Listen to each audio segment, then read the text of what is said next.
So usually at the beginning of the year when I'm creating my ESOL groups, I have a caseload of students, and then I choose, as an ESOL teacher, I choose how to group them, how many kids are in each group, what times I see them. Um, and so I usually group them based on their ESOL levels, their overall proficiency level. I try to group, I take them and divide them. I try to have groups of usually 6 or 7 within a proficiency range together. So I use that for grouping. Again, it's not always a perfect matchup because a lot of them might have the same proficiency level or similar ones but have very different needs. One may really be struggling in speaking and the other one really struggling in writing. So even within a group, if you group them based on their overall proficiency level, it still requires differentiation even within that group to meet them at their proficiency levels. It's important to differentiate your assessments so that you're trying to understand what the students know and what content they've mastered, and if you're assessing them at a level that doesn't match their proficiency level, you're not going to get accurate data about what they've learned because there's maybe a language barrier, and they don't have the language skills to express what they have learned. So it's really important to differentiate assessments. I try to, again, I usually create like a base assessment, and then I'll scale that one down for newcomers and beginner levels.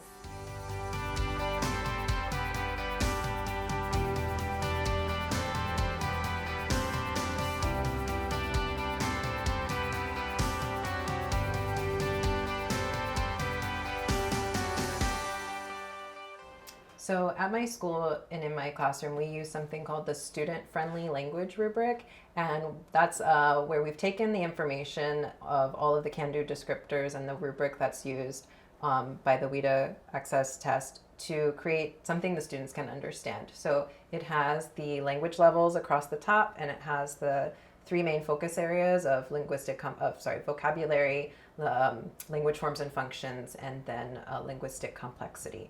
And we have small blurbs across it of like what you can do, kind of those can-do descriptors for students.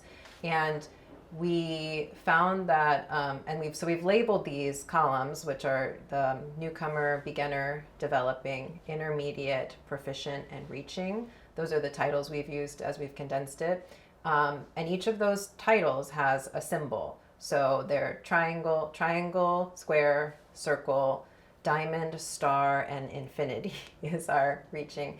And this system it's just a way to help students learn their level and learn where. So when we teach students the rubric, we teach them this aspect, and it just helps as a quick identifier for students and for teachers. So how it helps the teacher is to think of their grouping. So they have, who are my triangle groups, or who's my triangle square, who's my reaching, and it's a kind of a way to group where you don't have to remember everybody's specific access number. So you don't have to know someone's a 3.2 and a 4.1. You can be like, oh, okay, these are my circle squares. They're going to be working together today. These are my star infinity. They're going to be working together today.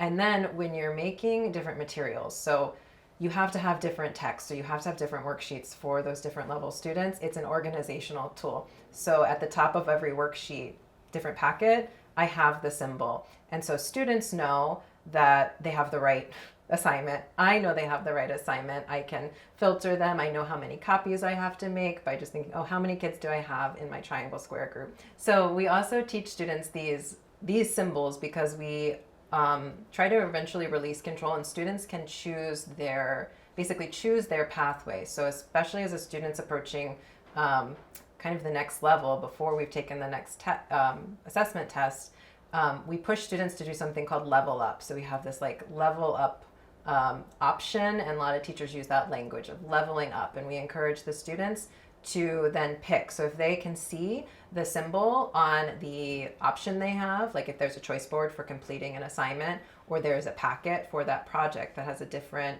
option, the students can choose which path they'd like to take. We'll discourage a star student from picking a triangle packet just because of ease, but the kids start to learn and they want to push themselves to level up. And so as we create those packets, we can then decide what it is that we're assessing that's different. So it just helps me as a teacher keep straight what it is that I'm doing. So for for a newcomer student who's only looking at visuals, looking at graphs, I might assess them on a critical thinking skill like analyzing data. So they're just identifying features of a graphic. But in that same project, the student has the same topic, it's still the same topic, but they were reading a text, they might be assessed on analyzing information. So it's a little bit different critical thinking skill where they have to identify the purpose of what it is that they're looking at and not just the information. So the symbols, and it helps me keep straight what it is that I'm assessing for the students who are not ready to access higher level information, and then the students who are ready.